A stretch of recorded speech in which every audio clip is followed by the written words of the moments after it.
பதிலுரை மாண்பு இந்து சமய மற்றும் அறநிலையத்துறை அமைச்சர் அவர்கள்.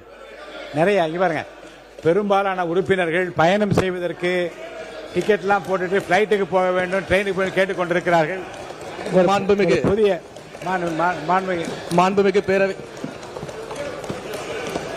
மாண்புமிகு பேரவை தலைவர் அவர்களே, மாபெரும் வரலாற்று சிறப்புமிக்க இந்த சட்டப்பேரவையில் எனது முதல் துறை சார்ந்த அறிவிப்புகளை வழங்குவதற்கு முன்பாக தமிழ்நாடு மக்களின் மனநிலையை அவர்களில் ஒருவனாக ஒரு சில நிமிடங்கள் தங்கள் அனுமதியுடன் இந்த சபையில் பேச விழைகிறேன். அன்னை தமிழிற்கு முதல் வணக்கம். என் ஆருயிரான தலைவர் மாண்புமிகு தமிழ்நாடு முதல்வர் அண்ணன் தளபதி சி ஜோசப் விஜய் அவர்களுக்கு உயிர் வணக்கம். என்னை பெற்ற தாய் போல் ஏந்தி வாக்கினை தாய் பாலன அளித்து இன்று இந்த சபைக்கு அனுப்பி வைத்து ஆசீர்வதித்திருக்கக்கூடிய திருவரங்கம் சட்டமன்ற தொகுதி மக்களுக்கு நன்றி கலந்த வணக்கத்தை இந்த சபையின் வாயிலாக தெரிவித்துக் கொள்கிறேன்.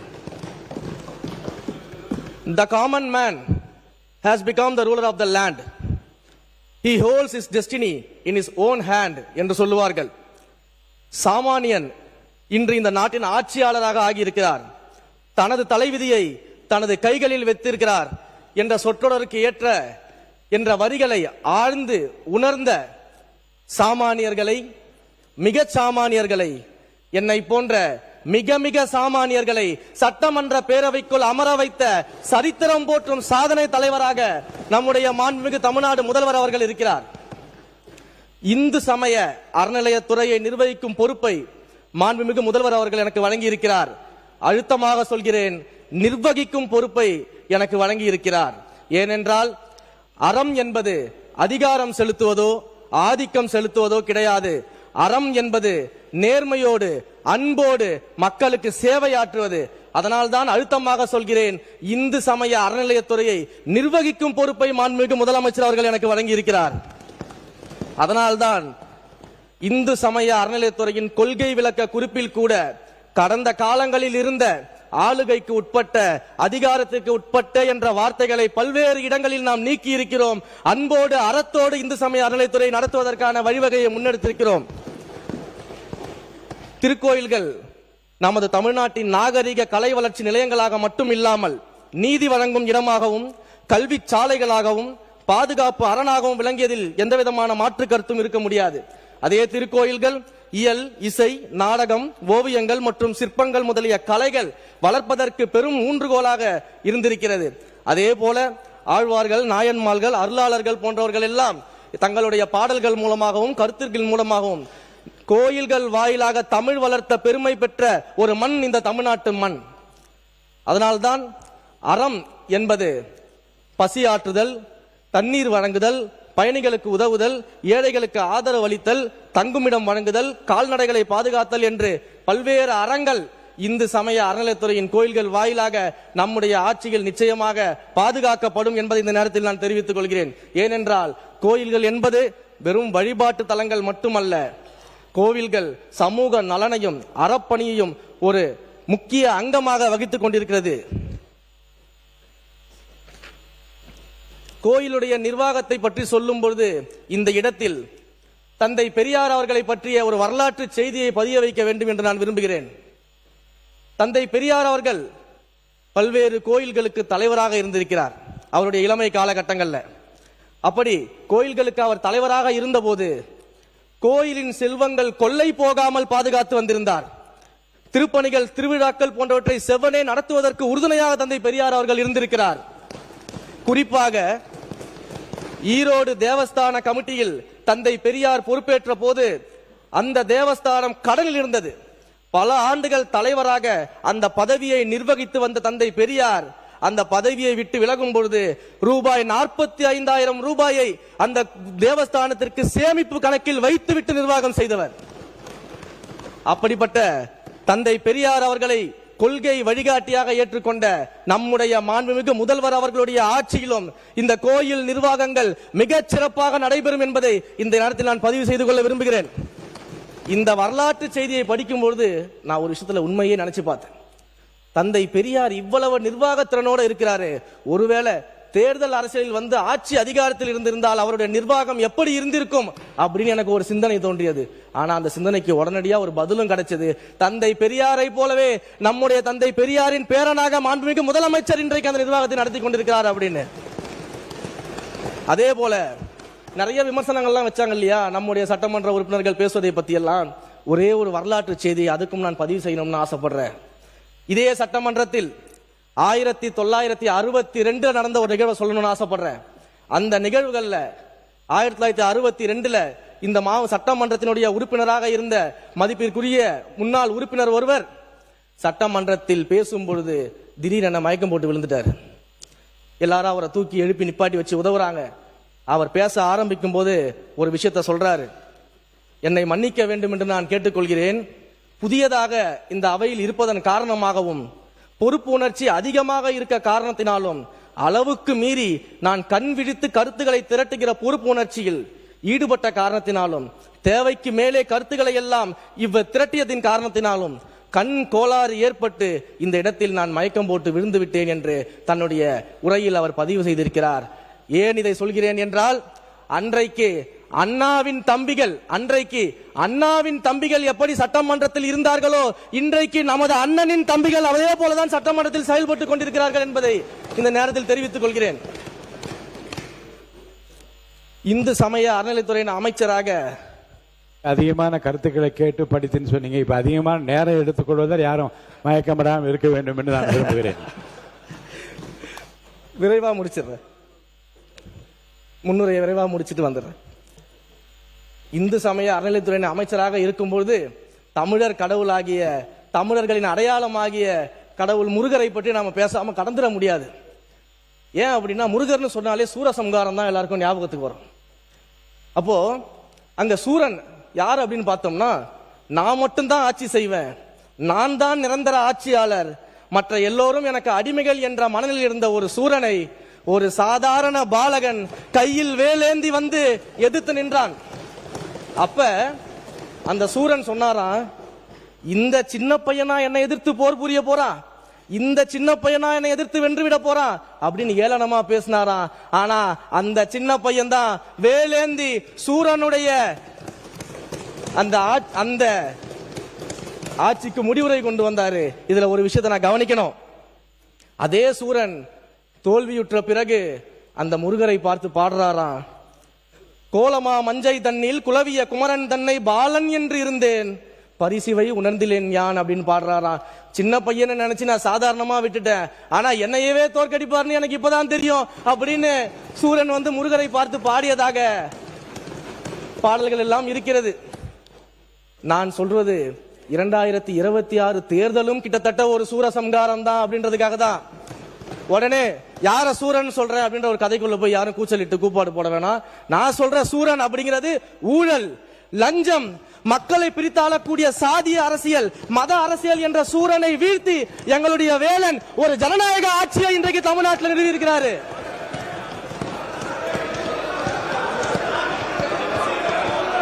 உட்காருங்க, இதுல ஒண்ணும் தப்பில்லை, உட்காருங்க, இதுல ஒண்ணும் தப்பில்லை, உட்காருங்க. பொதுவா சொல்றாரு, ஒண்ணு உட்காருங்க, தப்பில்லை, உட்காருங்க, உட்காருங்க, இதுல ஒண்ணும் தப்பில்லை, உட்காருங்க. நீங்க பேசுங்க, நீங்க தொடர்ந்து பேசுங்க, இதுல ஒன்றும் தவறில்லை, அவர் சொல்லியது எந்த தவறும் இல்லை, தயவு செய்து உட்காருங்க, நீங்க பேசுங்க, தொடர்ந்து அன்றைக்கு பேசுங்க. அன்றைக்கு அழகிய தமிழ் மகன் இந்த தமிழ் மண்ணை ஆட்சி புரிந்தார், இன்றைக்கு எங்களுடைய அழகிய தமிழ் மகன் இந்த மண்ணை ஆட்சி புரிந்து கொண்டிருக்கிறார் அப்படின்றதுல பெருமிதம் அடைகிறேன். அதே போல இங்கு பல்வேறு உறுப்பினர்கள் எல்லாம் சில கேள்விகள் எல்லாம் கேட்டாங்க.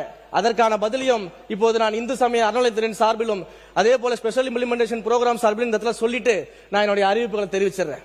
திருக்கோயில் நிலங்களை மீட்பதை பத்திலாம் சொன்னாங்க, எவ்வளவு நிலங்களை நாங்க மீட்டோம், டிஜிட்டலைஸ் பண்ணிட்டோம் அப்படின்னு சொன்னாங்க. ஆனா இன்னொரு விஷயத்தை அவங்க சொல்ல மறந்துட்டாங்க. இன்றைக்கு 40,245 ஏக்கர் இன்னும் நாம் தனிநபர்களின் பெயரில் வந்து பட்டா மாறி இருக்கிறது. அதை மீட்கக்கூடிய பெரும் பணி இந்த ஆட்சிக்கு இருக்கிறது. கணினி சிட்டா பதிவுகளின் போது கணினி சிட்டா பதிவுகளின் போது ஏறத்தாழ 33,949 ஏக்கர் தவறுதலாக தனிநபரின் பெயர்களில் பட்டா மாற்றப்பட்டிருக்கு. அதை மீட்கக்கூடிய பணிகள்ல இன்றைக்கு மாண்புமிகு தமிழ்நாடு முதல்வரின் ஆட்சி செயல்பட்டு கொண்டிருக்கிறது.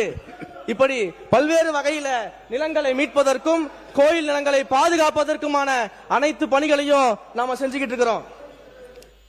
வள்ளலாருடைய அந்த கோயிலுடைய திட்டங்களை பத்தி எல்லாம் சொன்னாங்க. நாங்க வள்ளலாருக்காக மிகப்பெரிய திட்டங்களை கொண்டு வந்தோம், வள்ளலாருக்காக மிகப்பெரிய ப்ராஜெக்ட கொண்டு வந்தோம், பிபிடி எல்லாம் போட்டு காமிச்சோம். அதெல்லாம் சொல்லும் போது கூடவே சேர்த்து சைலண்டா ஒரு பொய்யும் சொல்லிட்டாங்க. நாங்க அந்த திட்டத்தை வந்து கைவிட்டுட்டோம், எதிர்த்துட்டோம் அப்படின்னு சொல்லிட்டு உண்மைக்கு மாறா சொல்லிட்டாங்க.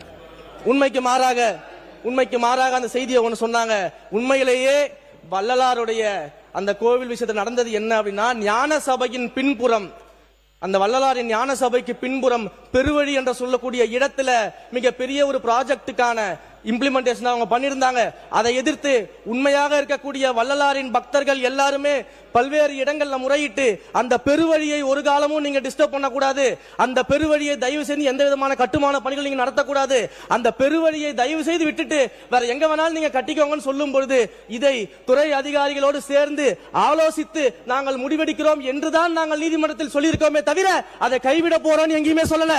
அதோடு அந்த பெருவழியை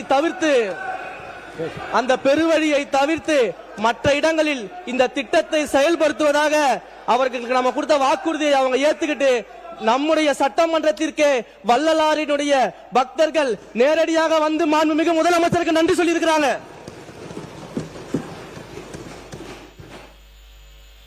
அதே போல அந்த டிசிபி கலெக்ஷன்ஸ் பத்தி எல்லாம் பேசினாங்க, ரெண்டல் கலெக்ஷன்ஸ் எல்லாம் பத்தி பேசினாங்க. நாங்க அவ்வளவு வரவு வச்சோம் இவ்வளவு வரவு வச்சோம்னு சொல்லிட்டு இன்றைக்கும் நீங்க பாத்தீங்கன்னா கடந்த 100 நாட்கள்ல மட்டும் ஏறத்தாழ நாம வந்து 108 கோடி ரூபாய்க்கு டிசிபி கலெக்ஷன்ஸ் உடனடியாக இந்து சமய அறநிலைத்துறைக்கு நம்ம கொண்டு வந்திருக்கோம். மிக பெரிய அளவுல நம்ம அதை கொண்டு வந்திருக்கிறோம். இன்னும் 2000 கோடி டிசிபி கலெக்ஷன் பெண்டிங் இருக்குது. அதையும் அரசாங்கத்திற்கு கொண்டு வருவதற்கான அனைத்து வேலைகளையும் நம்முடைய முதல்வரின் தலைமையில் நாம எடுத்துக்கிட்டு இருக்கிறோம்.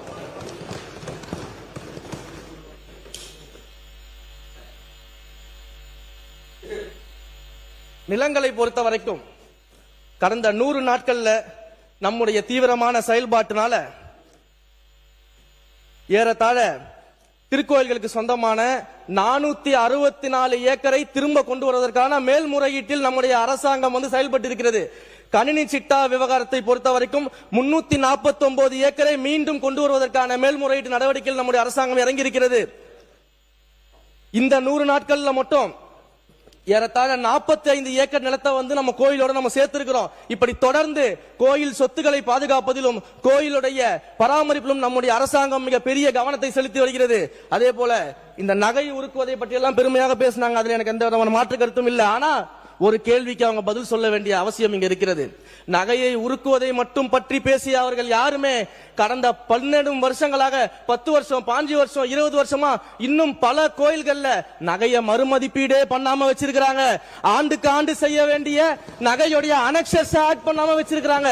5 ஆண்டுக்கு ஒரு முறை நகையை மறுமதிப்பீடு செய்யணும் அப்படிங்கிறது HRNC லாவில் இருக்கு. வருஷா வருஷம் நகையை அனெக்சர் பண்ணணும் அப்படின்றது HRNC ஆக்ட் அண்ட் ரவுல்ல இருக்கு. ஆனா இது எதையுமே செய்யாம 10 வருஷம் 5 வருஷம் 20 வருஷமா இந்த நகையுடைய மறுமதிப்பீடையும் இந்த நகையுடைய அனெக்சர்சி எதையுமே சரியாக பல கோயில்கள்ல பெரிய கோயில்கள் எல்லாம் பண்ணாம நகையை உருக்கிட்டேன்னு பெருமை மட்டுமே பேசிக்கிட்டு எப்படி இந்த பணியெல்லாம் யார் செய்யறது? அப்ப இந்த பணியை செய்வதற்கு மாண்புமிகு முதலமைச்சர் அவர்கள் உத்தரவின் பேர்ல இந்து சமய அறநிலையத்துறை இன்றைக்கு செயல்பட்டு கொண்டிருக்கிறது.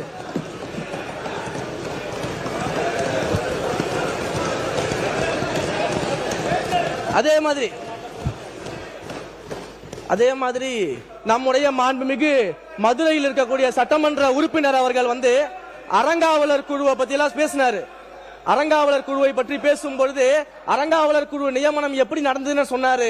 ரூல்ஸ் எல்லாம் ஃபாலோ பண்ணாங்க, அதெல்லாம் கரெக்ட் தான். ஆனா அதற்கு பின்னாடி அப்படிங்கிறது எல்லாமே எத்தனை அறங்காவலர்கள் தினம் தினம் என்னுடைய அலுவலகத்துக்கு வந்து கண்ணீர் விட்டு கதறிட்டு இருக்கிறாங்கன்றது எனக்கு மட்டும் தான் தெரியும்.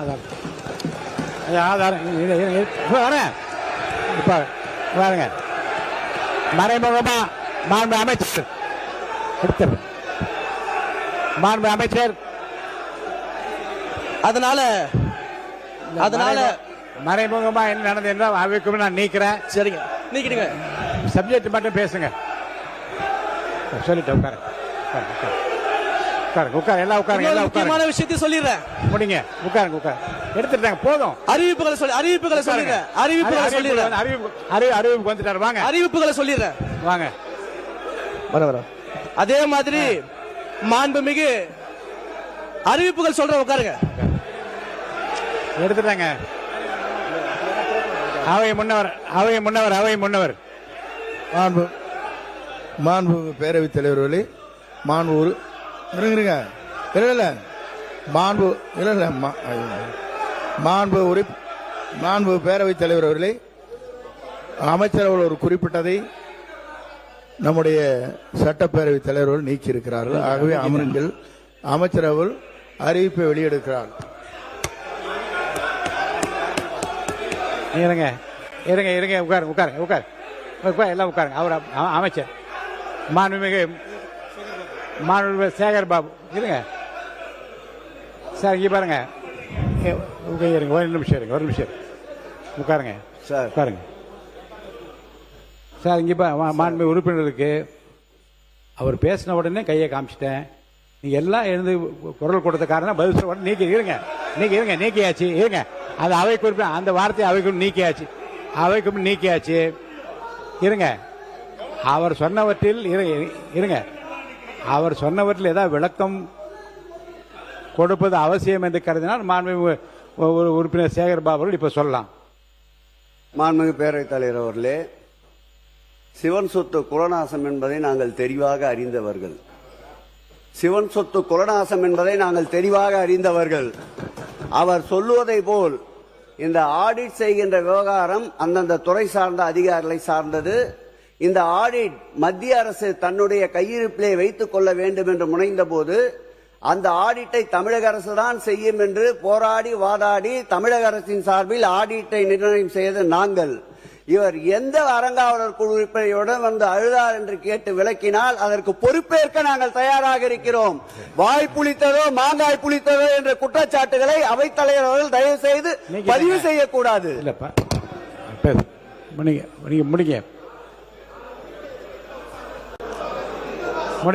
மாண்புமிகு பேரவைத் தலைவர் அவர்களே, ஒரே ஒரு விஷயத்தை மட்டும் சொல்லிட்டு நான் அறிவிப்பு போயிடுறேன். சிவன் சொத்து கொலநாசம் என்பதை அறிந்தவர்கள் நாங்கள் என்று சொல்றாங்களே, கூடிய சீக்கிரம் நிறைய விஷயங்களை எடுத்து வச்சிருக்கிறோம். ஆதாரத்தோடு நாங்கள் வெளியிடுறோம்.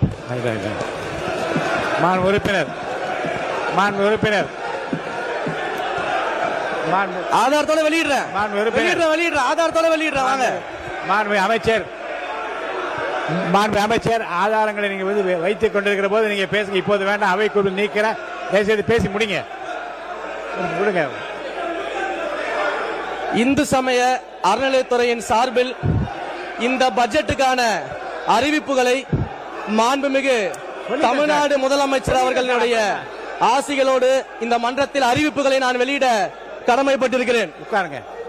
இந்த ஆண்டு திருக்கோயில் புனரமைப்புக்காக 1000 ஆண்டுகளுக்கு முற்பட்ட 64 திருக்கோயில்களுக்கு சுமார் 125 கோடி மதிப்பீட்டில் இந்த ஆண்டு திருப்பணிகள் நடைபெறும்.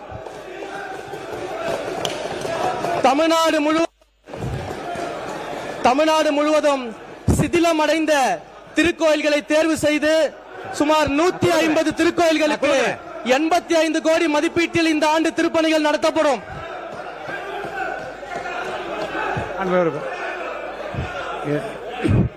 பாருங்க.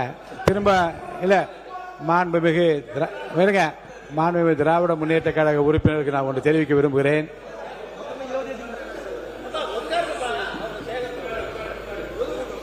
மாண்புமிகு உறுப்பினருக்கு ஒன்று சொல்லுகிறேன். அவர் சில கருத்துக்களை சொன்னார். அரசு என்னென்ன செய்துன்னு வரிசையாக சொல்லிக் கொண்டே வந்தார். ஒரு வார்த்தை நீக்க பண்ண வார்த்தை கையை காட்டின நீக்கிவிட்டேன். இருங்க. நீங்க அப்படி குறுக்க பாருங்க. நீங்க குறுக்க பேசக்கூடாது. மாண்பு முன்னாள் அமைச்சர் என்ற அடிப்படை திரு சேகர் பாபு அவர்கள் பேசிக் கொண்டிருந்தார். இன்னும் கொஞ்சம் பேச வேண்டும் என்று நீங்க சொல்லுகின்றீர்கள். உங்களுக்கு தான் சொல்றேன். நான் கொறடா நிக்கிற போதும் 50 பேர் நிக்கிறீங்க. அவர் மாண்பு உறுப்பினர் KN நேரு அவங்க நிக்கிற போது நீங்க 30 பேர் பின்னாடி நிக்கிறீங்க. I need no recommendation. யாரை அனுமதிப்பது என்பது நான் முடிவு எடுக்க வேண்டும். அனுமதிக்கிறேன். ஆனால் அதற்குள்ளாகவே இது குழுவாக கூட்டமாக கூடி நின்று குரல் கொடுப்பதும் கையை உயர்த்தி பேசுவதும் அனுமதிக்க முடியாது. மாண்பு உறுப்பினர் பி.கே. சேகர் பாபு அவர்கள் பேசுங்க. பேரவைத் தலைவர் அவர்களே, பேசாதீங்கன்னு சொல்லி திருப்பி பேசுறீங்க. பேரவைத் தலைவர் அவர்களே, அமைச்சர் அறிவிப்புகள் வெளியிடலாம். அமைச்சர் அறிவிப்புகள் முக்கியமான அறிவிப்புகள் மட்டும் நீங்க எது புதிய அறிவிப்புகள்? இந்து சமய அறநிலையத்தின் சார்பில் இந்த ஆண்டு வெளியிடக்கூடிய அறிவிப்புகளின் தலைப்புகளை மட்டும் நான் இங்கே அறிவிக்கிறேன். தலைப்படிங்க. ஆனா காலையிலேயே முன்னாள் அமைச்சர் சேகர் பாபு அவர்கள் 106 சிறப்பு அறிவிப்புன்னு எப்படி சொன்னார் நான் யோசிச்சேன். அதுவும் நான் வரேன். இல்ல அதுவும் நான் சொல்லிடுறேன், அதுக்கு பதிலையும் சொல்லிடுறேன். 106 அறிவிப்புகள் இருக்கின்றத முன்கூட்டியே புலனாய்வு செய்து தெரிந்து கொண்ட மாண்புமிகு உறுப்பினர் அவர்களுக்கு அவர் கேட்ட கல்லூரியோட அனௌன்ஸ்மெண்ட் உள்ள இருக்கின்றத சொல்லாம விட்டுட்டாங்க போல யாரோ. அது என்னன்னு தெரியல. அனௌன்ஸ்மெண்ட்ல சொல்லிடுறேன். படிங்க. இந்து சமய அறநிலையத்தின் சார்பின் அறிவிப்புகள். இந்த ஆண்டு 1000 ஆண்டுகளுக்கு முற்பட்ட சுமார் 64 திருக்கோயில்களுக்கு 125 கோடி ரூபாய் மதிப்பீட்டில் புனரமைப்பு செய்து திருப்பணிகள் மேற்கொள்ளப்படும். சிதிலமடைந்த திருக்கோயில்கள் 150 திருக்கோயில்கள் தேர்வு செய்யப்பட்டு ரூபாய் 85 கோடி மதிப்பீட்டில் திருப்பணிகள் செய்யப்படும். 162 திருக்கோயில்களில் தேவைப்படும் பொதுவான திருப்பணிகள் அனைத்தும் ரூபாய் 50 கோடி மதிப்பீட்டில் செய்யப்படும். அதே போல மண்டபங்கள், சுற்று மண்டபம், வசந்த மண்டபம், மகா மண்டபம் மற்றும் இலைப்பாறும் மண்டபம் போன்றவைகளுக்காக மருதமலை, சமயபுரம், குன்றத்தூர் போன்ற 13 திருக்கோயில்களில் சுமார் 21 கோடியே 37 லட்சம் ரூபாயில் மண்டபங்கள், இந்த மேற்கண்ட மண்டபங்கள் அனைத்தும் கட்டித்தரப்படும். குச்சனூர் அருள்மிகு சுயம்பு சனீஸ்வர பகவான் திருக்கோயில் உட்பட 8 திருக்கோயில்களுக்கு சுமார் 22.25 கோடி மதிப்பீட்டில் ராஜகோபுரம் கட்டித்தருவதற்காக இந்த ஆண்டு அறிவிப்பு வெளியிடப்பட்டிருக்கிறது. சென்னை கொளத்தூர் அருள்மிகு சோமநாத சுவாமி திருக்கோயில், வேளச்சேரி அருள்மிகு தண்டீஸ்வரர் திருக்கோயில், நுங்கம்பாக்கம் அருள்மிகு பிரசன்ன வெங்கடேச பெருமாள் திருக்கோயில் உட்பட சுமார் 2 கோடி மதிப்பீட்டில் 3 புதிய மரத்தேர் இந்த ஆண்டு செய்து தருவதற்காக அறிவிப்புகள் நாங்கள் வெளியிட்டிருக்கிறோம். திருவரங்கம் அருள்மிகு அரங்கநாத சுவாமி திருக்கோயில், திருவெற்றூர் அருள்மிகு தியாகராஜ சுவாமி திருக்கோயில், மதுரை தெப்பக்குளம் அருள்மிகு மாரியம்மன் திருக்கோயில் உட்பட 105 திருக்கோயில்களில் திருக்குல பணிக்காக இந்த ஆண்டு 45 கோடி ரூபாய் ஒதுக்கீடு செய்யப்படுகிறது. சமயபுரம் அருள்மிகு மாரியம்மன் திருக்கோயில் உட்பட 3 திருக்கோயில்களில் 11 கோடி மதிப்பீட்டில் பக்தர்களுக்கான தங்கும் விடுதி இந்த ஆண்டு கட்டப்படும். திருவண்ணாமலை, பழனி, சிறுவாபுரி, இருக்கன்குடி உள்ளிட்ட 22 திருக்கோயில்களில் ரூபாய் 50 கோடி மதிப்பீட்டில் அடிப்படை வசதிகள் மேம்படுத்தப்படும். பக்தர்கள் அதிக அளவில் வருகை புரியும் 20 திருக்கோயில்களில் பக்தர்கள் நலன் கருதி சுமார் 3 கோடி மதிப்பீட்டில் அவசர கால ஊர்திகள் வாங்குவதற்கான நடவடிக்கைகள் இந்த ஆண்டு மேற்கொள்ளப்படும். மாற்றுத்திறனாளிகள் மற்றும் மூத்த குடிமக்கள் பயன்பெறும் வகையில் நீண்ட சுற்றுகள் உடைய 38 திருக்கோயில்களில் 30 லட்சம் மதிப்பீட்டில் 62 மின்கல சக்கர நாற்காலிகள் இந்த ஆண்டு மக்களுக்காக வழங்கப்படும். திருச்செந்தூர் அருள்மிகு சுப்பிரமணிய சுவாமி திருக்கோயிலுக்கு வருகை தரும் பக்தர்களை தொடர்வண்டி நிலையம் மற்றும் பேருந்து நிலையத்திலிருந்து திருக்கோயிலுக்கு கட்டணம் இல்லாமல் அழைத்து வருவதற்காக 4 சிற்றுந்துகள் 1 கோடி மதிப்பீட்டில் இந்த ஆண்டு வழங்கப்படும்.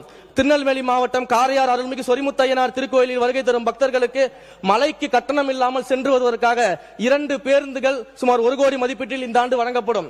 16 திருக்கோயில்களில் ரூபாய் 10.25 கோடி மதிப்பீட்டில் புதிய அன்னதான கூடங்கள் இந்த ஆண்டு ஏற்படுத்தப்படும். அன்னதான திட்டத்தின் கீழ் 10 திருக்கோயில்களில் நாள்தோறும் பயனடையும் பக்தர்களின் எண்ணிக்கையை இந்த ஆண்டு அதிகப்படுத்தி விரிவாக்கம் செய்திருக்கிறோம். சென்னை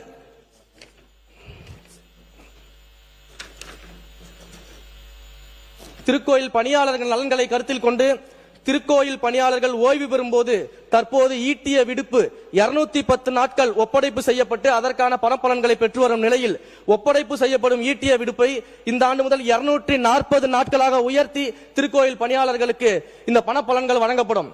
திருக்கோயில் பணியாளர்களுக்கு தற்போது அனுமதிக்கப்பட்டுள்ள மகப்பேறு விடுப்பு 9 மாதங்களாக இருந்த நிலையில் அதனை 12 மாதங்களாக உயர்வு செய்யப்படும். திருக்கோயில் பணியாளர்கள் மற்றும் அவர்களது வாரிசுகளின் திருமணத்திற்காக தற்போது ஆண் பணியாளர்களுக்கு 6000 ரூபாயும் பெண் பணியாளர்களுக்கு 10,000 ரூபாயும் என வழங்கப்படும் திருமண கடன் இனி முதுநிலை திருக்கோயில்களின் பணியாளர்களுக்கு 2 லட்சமாகவும் முதுநிலை அல்லாத திருக்கோயில்களின் பணியாளர்களுக்கு 1 லட்சமாகவும் உயர்த்தி வழங்கப்படும். திருக்கோயில்களின் சார்பில் நடத்தப்படும் கல்லூரிகளில் மாணவர்களின் சேர்க்கையின் போது திருக்கோயில் பணியாளர்களின் குழந்தைகளுக்கு முன்னுரிமை வழங்கப்படுவதோடு 50 விழுக்காடு கட்டண சலுகையும் வழங்கப்படும். திருக்கோயில்களின் வெளிப்படையாக தேர்வுகளை நடத்தி நேர்முக பணியிடங்களுக்கு பணியாட்களை சேர்க்கும் விதமாக இந்த ஆண்டு திருக்கோயில் மற்றும் அவற்றின் கீழ் இயங்கும் கல்வி நிறுவனங்களின் நேரடி நியமனம் மூலம் நிரப்பப்பட வேண்டிய காலி பணியிடங்களை நிரப்புவதற்காக விதிமுறைகளின்படி தகுதியான பணியாளர்களை வெளிப்படை தன்மையுடன் தேர்வு செய்வதற்கு திருக்கோயில் பணியாளர் தேர்வு வாரியம் இந்த ஆண்டு அமைக்கப்படும்.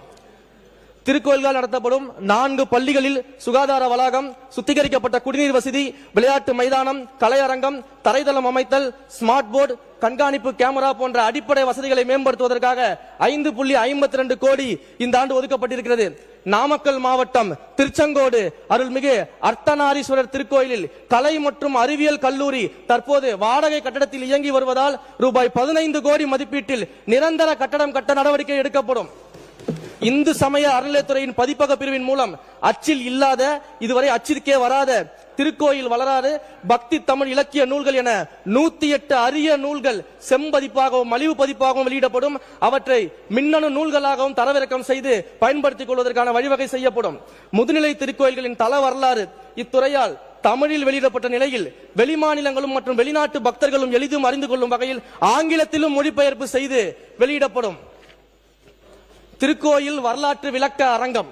முக்கிய திருக்கோயில்களில் திருத்தல வரலாறு, பெருமைகள், வழிபாடு, சிற்பங்கள், ஓவியங்கள், கட்டிடக்கலை, மன்னர்களால் மேற்கொள்ளப்பட்ட திருப்பணிகள் மற்றும் அத்திருத்தங்களுடன் தொடர்புடைய பக்தி இலக்கியங்கள் ஆகியவற்றை பக்தர்களுக்கும் இளம் தலைமுறையினருக்கும் அடுத்த தலைமுறையும் அறிந்து கொள்ளும் வகையில் மேற்கண்ட சிறப்புகளை படக்காட்சிகளாகவும் ஆங்கிலம் மற்றும் தமிழ் மொழிகளில் குரல் வழி விளக்கங்களாகவும் அறிந்து கொள்ளும் வகையில் மெய்நிகர் காட்சி தொழில்நுட்பம் விர்ச்சுவல் ரியாலிட்டி அடிப்படையிலான திருக்கோயில் வரலாற்று விளக்க அரங்கங்கள் உருவாக்கப்படும்.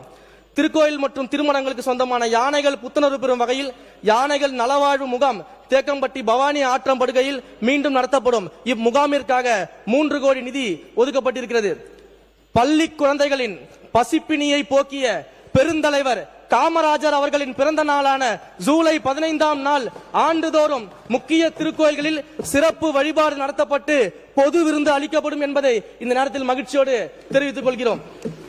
தமிழ்நாட்டில் உள்ள திருக்கோயில்களின் பழமையும் பெருமையும் மிக வரலாற்று சிறப்பையும் கல்வெட்டு, கட்டிடக்கலை, சிற்பக்கலை, ஓவியக்கலை முதலான கலை சிறப்புகளையும் ஆர்வலர்கள் அறிந்து கொள்ளும் வகையில் முதற்கட்டமாக 2000 ஆர்வலர்கள் பயன்பெறும் வகையில் முக்கிய திருக்கோயில்களுக்கு வெற்றி கலை அறிவுசார் திருக்கோயில் பயணம் இந்த ஆண்டு முதல் ஏற்படுத்தி தரப்படும். தமிழ்நாட்டில் உள்ள முக்கிய திருக்கோயில்களில் சுவாமி தரிசனம் செய்வதற்கு இவ்வாண்டு மொத்தம் 10,000 மூத்த குடிமக்கள் பயன்பெறும் வகையில் மண்டல இணை ஆணையர் அலுவலகம் வாரியாக அந்தந்த பகுதியில் உள்ள முக்கிய திருக்கோயில்களுக்கு ஒரு நாள் ஆன்மீக பயணம் ஏற்பாடு செய்யப்படும். தமிழ் நிலத்தின் முகவரியாகவும் குறிஞ்சி நில தலைவனாகவும் உலகத் தமிழர்களின் ஒற்றை முகமாகவும் சங்ககாலம் தொட்டே தமிழர் வாழ்வியலோடும் பண்பாட்டோடும் இலக்கிய மரபோடும் நெருங்கிய தொடர்புடைய தமிழ் கடவுளான முருகப்பெருமான் அருள்பாலிக்கும் திருத்தலங்களில் சிறப்பு மிக்க திருத்தலங்களாம் 6 படை வீடுகள் என அழைக்கப்படும் 6 படை வீடு முருகப்பெருமான் கோயில்களையும் தமிழ்நாட்டின் முன்மாதிரி கோயில்களாக மாற்றுவதற்கான திட்ட அறிக்கை இவ்வாண்டு தயாரிக்கப்படும். அருளாளர்கள், ஆழ்வார்கள், சித்தர்கள் திருக்கோயில் சார்பாக மிகச் சிறப்பான விழாக்கள் நடத்தப்படும். கிராம தெய்வங்களின் கலை விழா. தமிழர்களின் தொன்மையான வழிபாட்டு மரபின் தொடர்ச்சியாக இன்றளவும் தமிழகத்தின் கிராமங்கள் தோறும் பெண் தெய்வங்களும் காவல் தெய்வங்களும் மக்கள் இறை நம்பிக்கையுடன் பண்பாட்டு மரபுடனும் ஒன்றிணைந்து வழிபட்டு வருகின்றனர். கொற்றவை, கன்னிமார்கள், காளியம்மன், அங்காளம்மன், மாரியம்மன், எல்லையம்மன் போன்ற பெண் தெய்வங்களும், ஐயனார், கருப்பசாமி, வீரபத்ரன், சுடலைமாறன், முனீஸ்வரன் போன்ற ஆண் தெய்வங்களும் இவர்களின் இந்த ஆன்மீக தெய்வங்களை பற்றிய கலை மற்றும் பண்பாட்டு நிகழ்வுகளை மக்களுக்கு கொண்டு போய் சேர்க்கும் விதமாக இத்தொன்மையான கிராமிய வழிபாட்டு மரபுகளையும் கலை பண்பாட்டையும் போற்றி பாதுகாக்கும் வகையிலும் ஆண்டுதோறும் அனைத்து மண்டலங்களிலும் ஒரு கிராம தெய்வ திருக்கோயிலை மையமாக கொண்டு கிராம தெய்வங்களின் பெருமையையும் வழிபாட்டு முறைகளையும் உணர்த்தும் வகையில் கிராமப்புற கலை நிகழ்ச்சிகள், கூத்துக்கலைகள் மற்றும் நாடகங்கள் உள்ளிட்ட கலை நிகழ்ச்சிகளுடன் கிராம தெய்வ கலை விழா ஆண்டுதோறும் நடத்தப்படும்.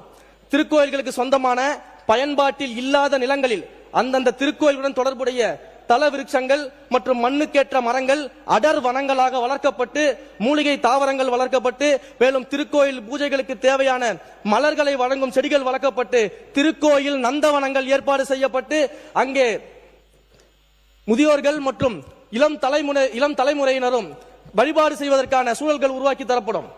திருக்கோயில் பிரசாத கடைகளில் பக்தர்களுக்கு வழங்கப்படும் பிரசாதங்கள் பொது ஏலம் மற்றும் தனியார்களால் நடத்தப்பட்டு வந்ததை திருக்கோயில் வெளியே தயாரிக்கப்படுவதை தவிர்த்து திருக்கோயில்களுக்கு வருகை தரும் பக்தர்களுக்கு தரமான பிரசாதம் வழங்கும் வகையும் சரியான விலையில் வழங்கும் வகையிலும் அந்தந்த திருக்கோயில் வளாகத்திலேயே திருக்கோயில் நிர்வாகத்தின் மூலம் நேரடியாக பிரசாதம் தயார் செய்து வழங்க நடவடிக்கை எடுக்கப்பட்டு முதற்கட்டமாக 15 முதுநிலை திருக்கோயில்களில் இத்திட்டம் விரிவுபடுத்தப்பட்டிருக்கிறது.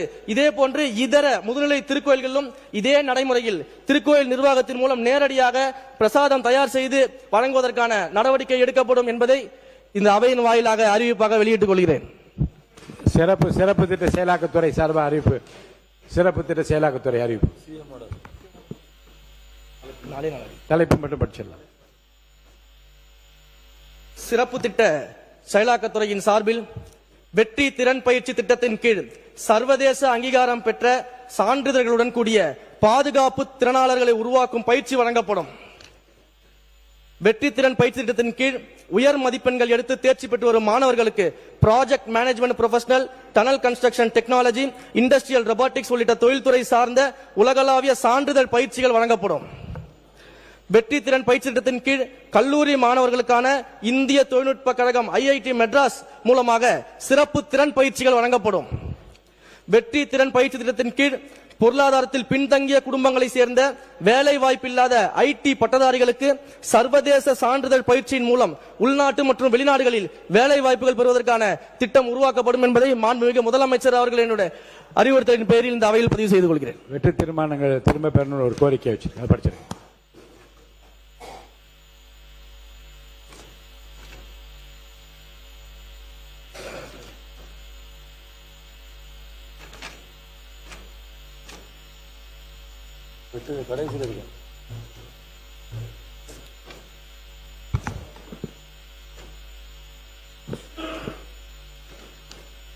மாண்புமிகு பேரவைத் தலைவர் அவர்களே, இந்த மானிய கோரிக்கையை தயாரிக்க எனக்கு முழு உதவியாக இருந்த இத்துறையின் அரசு செயலாளர் அவர்களுக்கும், இந்து சமய அறநிலையத்துறை ஆணையர் மற்றும் சிறப்பு திட்ட செயலாக்கத்துறையினுடைய அதிகாரிகள், சிறப்பு திட்ட செயலாக்கத்துறையின் செயலாளர் அவர்களுக்கும், இத்துறையை சார்ந்த கூடுதல் ஆணையர்கள், இணை ஆணையர்கள், துணை ஆணையர்கள் மற்றும் அனைத்து அலுவலர்களுக்கும் ஸ்ரீரங்கம் தொகுதி மக்கள் சார்பாகவும் எனது மனமார்ந்த நன்றியை தெரிவித்துக் கொள்கிறேன்.